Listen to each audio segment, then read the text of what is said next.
खुलुमबाय स्टुडिअ दं आं राकेश रामसियार बे समाव दुलाराय बर' फरायसा आफादनि मोनसे बाखनायजाथाव हाबाफारि बेनि थाखायनो बुंदों जे बर' हारिनि राव हारिमु आरो बर' रावखौ फोथांना लाखिनो थाखाय दुलाराय बर' फरायसा आफादा नारा नाथा जुजिनायखौ नुनो मोनदों आरो दुलाराय बर' फरायसा आफादनि मोनसे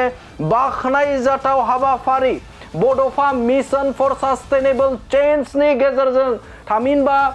बड'फा गोजोरथियारि सोलायनाय मावथांखिनि गेजेरजों दुलाराय बर' फरायसा आफादा बे समाव मोनसे बाखनायजाथाव हाबाफारि लानायखौ नुनो मोनदों गुबुन गुबुन जिल्लाफोराव जाय जिल्लाफोराव बे समाव बर' राव थामहिनबा फरायसालिफोर गैया बर' बिजोङा जाय ओनसोलफोराव गैया दा बैफोर ओनसोलफोरनि बर'फोरखौ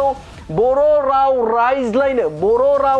आरो बर' राव फोरोंनो थाखाय बे समाव दुलाराय बर' फरायसा आफादा बड'फा मिशन फर सास्टेनेबल चेन्जनि गेजेरजों बिथांखि लादोंमोन आरो बे बिथांखि बायदियै मोन 18टा सेन्टाराव गासै मोन 10टा जिल्लायाव गासै 39 फोरोंगिरिफोरखौ थिसनना बिथांमोनखौ सोलोंथाइ होनाय बा फरायसाफोरखौ सोलोंथाइ होदों आरो बे सोलोंथाइ होनाया जाफुंसारबाय बे सोलोंथाइ होनायाव बावैसो सान सोलोंनायावनो फरायसाफोरा बे समाव गोबां रोंनायखौ नुनो मोनदों गावनि बिमुंजों लोगोसे फरायनाय आयदा बे आयदाखौ बिथांमोना रोंनायखौ नुनो मोनो गिबियावनो नोंथांमोना बे फरायनाय थामहिनबा सोलोंथाइ लानायखौ नोंथांमोना नायग्रोदो मा इमप्रुभ जादों बड'फा मिशन फर सास्टेनेबल चेन्जनि गेजेरजों दुलाराय बर' फरायसा आफादनि जे बिथांखि लानाय बायदियै जे फरायसाफोरखौ जाय जायगायाव बर' बिजों गैया जाय जायगायाव बर'नि राव रायज्लायनाय अनजिमाया खमायलांबाय बा बैफोर जायगाफोराव दुलाराय बर' फरायसा आफादा 39 फोरोंगिरिफोरखौ थिसननानै सोलोंथाइ होनाया बेसेबां आवगायखो नोंथांमोना बे फरायसाफोरनिखौ नायग्रोदो मा बुंदों खुलुमबाय आंनि मुङा बिहान खाख्लारि आंनि गामिनि मुङा दिरानं सान्तिपुर आंनि जिल्लानि मुङा गोलाघाट आंनि दाखन'नि मुङा सुङाजान आंनि पुलिस थानानि मुङा सुङाजान आंनि रायजोनि मुङा आसाम आंनि आफानि मुङा रुपक खाख्लारि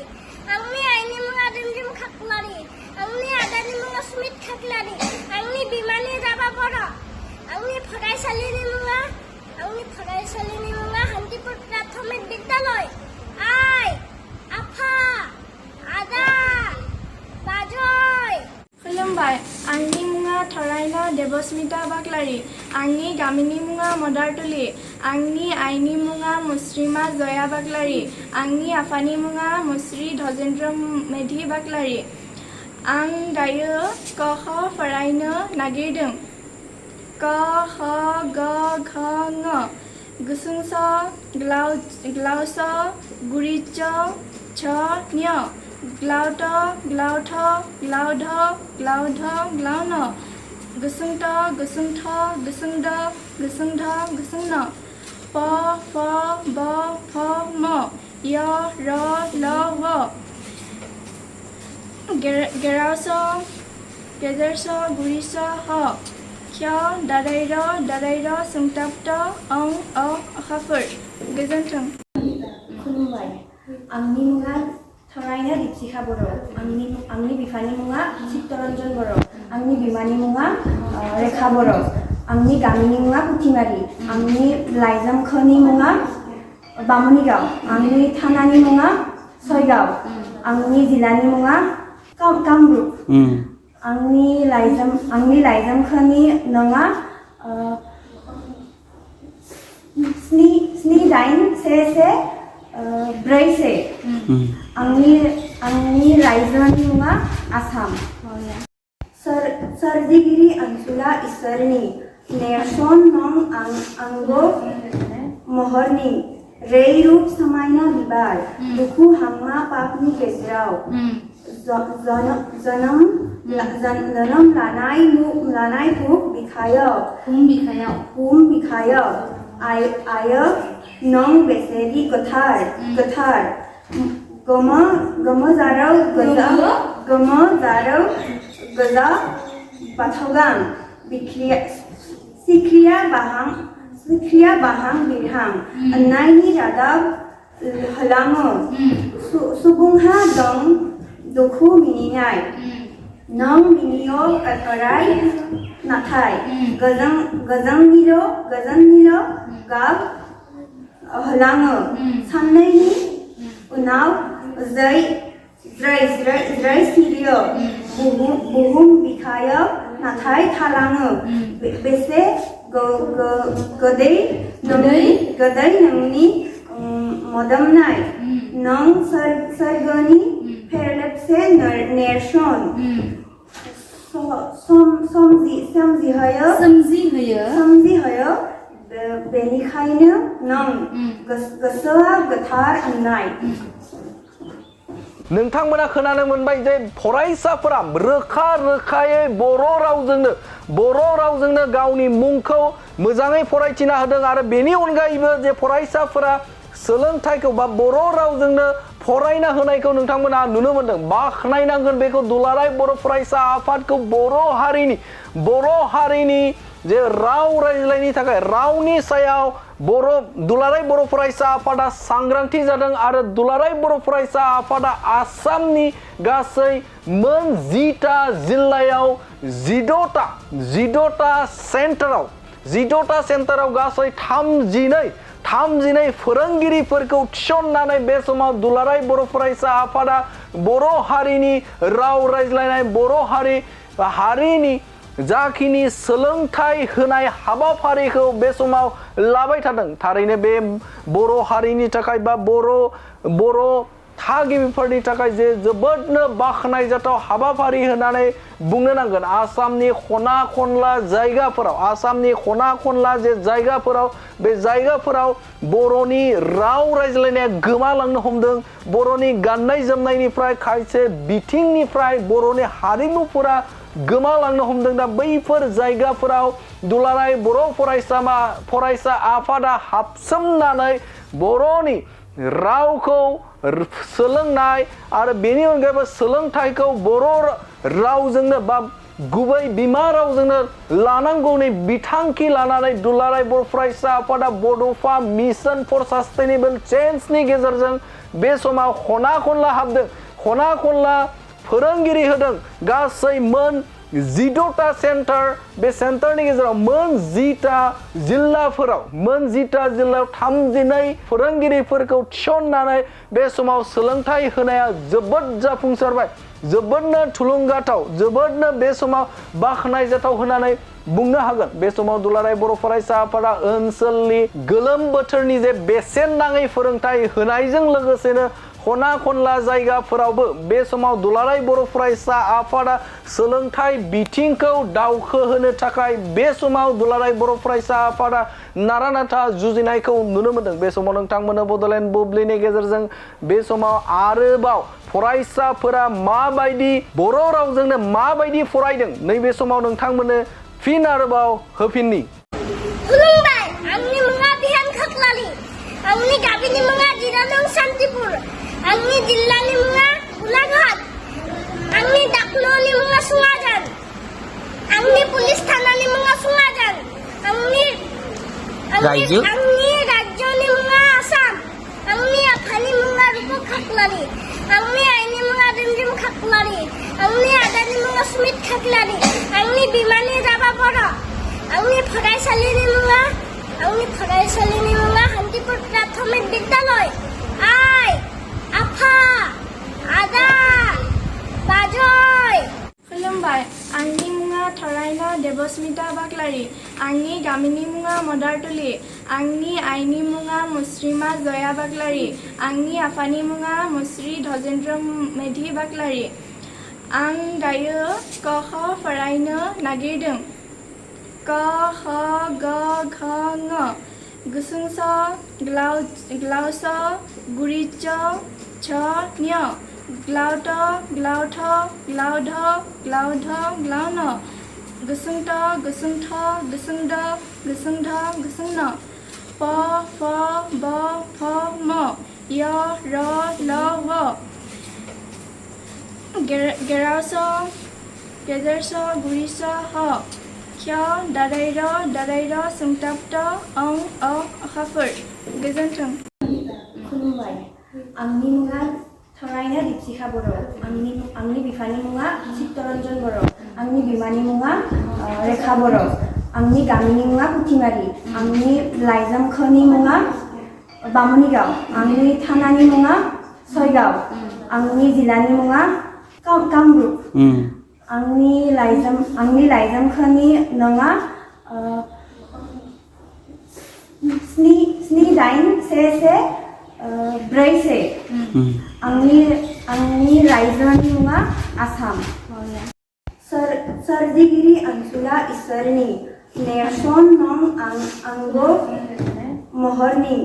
रैरुप समायना बिबार दुखु हांमा पापनि गेजेराव जोनोम लानाय हुम बिखायाव आयो नं बेसेदि गोथार गोमोजारौ गोजा बाथौगां सिख्रिया बाहां बिरहां अन्नायनि रादाब होलाङो सुबुंहा दं दुखु मिनिनाय नं मिनियो अराय नाथाय गोजोननिल' गाब होलाङो साननैनि उनाव जै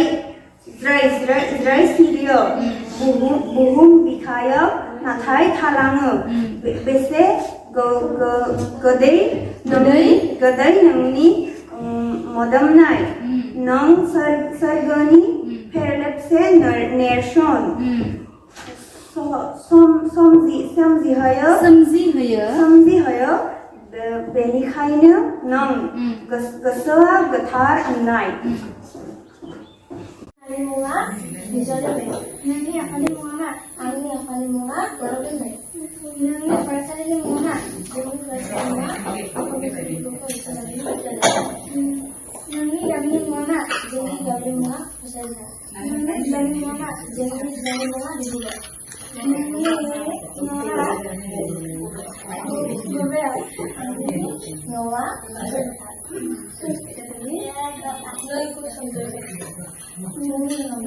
खुलुमबाय आंनि नामा सराज बसुमतारी आं थाखो 7 आव फरायो आं गामिनि मुङा कसाई पथार आं जिल्लानि मुङा लखिमपुर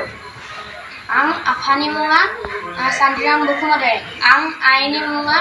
एलिजा बसुमतारी आं 1 2 3 फरायगोन 1 2 3 4 5 6 7 8 9 10 11 12 13 14 15 16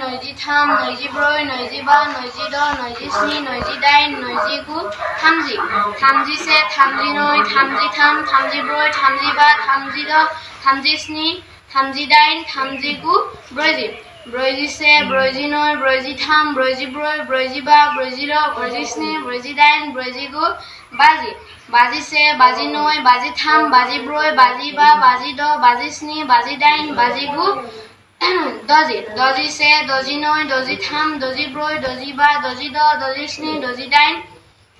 60 61 69 63 64 65 66 67 68 69 70 71 73 74 75 76 77 78 79 80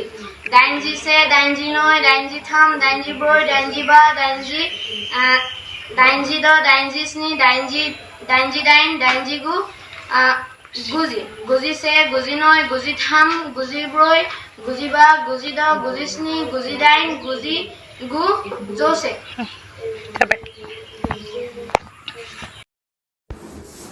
खुलुमबाय आंनि मुङा आंनि बिफानि मुङा आंनि बिमानि मुङा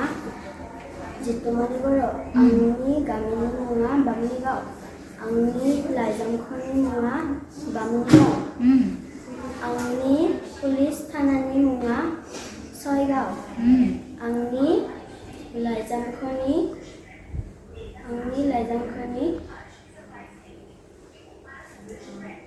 नङा नङा 7 8 7 6 4 3 आंनि मुङा थरायना देबांगला बसुमतारी आंनि फरायसालिनि मुङा आं बा थाखोआव फरायो आंनि आफानि मुङा मुस्लिम बसुमतारी आंनि आइनि मुङा मुस्लिमा लिजा बसुमतारी आंनि गामिनि मुङा दिखिद आंनि जिल्लानि मुङा सनितपुर जोंहा न'खराव आं आइ आफा आयं हिन्जाव आबै आरो फंबाय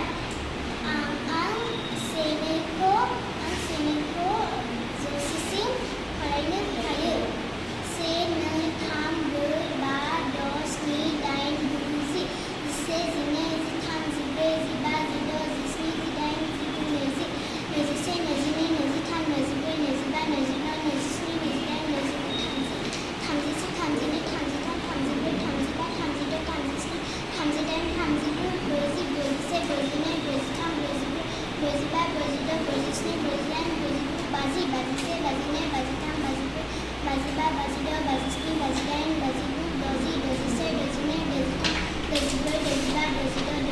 25 26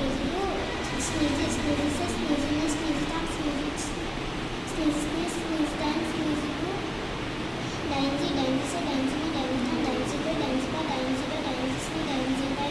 35 36 37 38 39 40 मुङा थरायना गायत्री बरू आंनि आफानि मुङा प्रणब बरू आंनि आइनि मुङा पलि बरू आं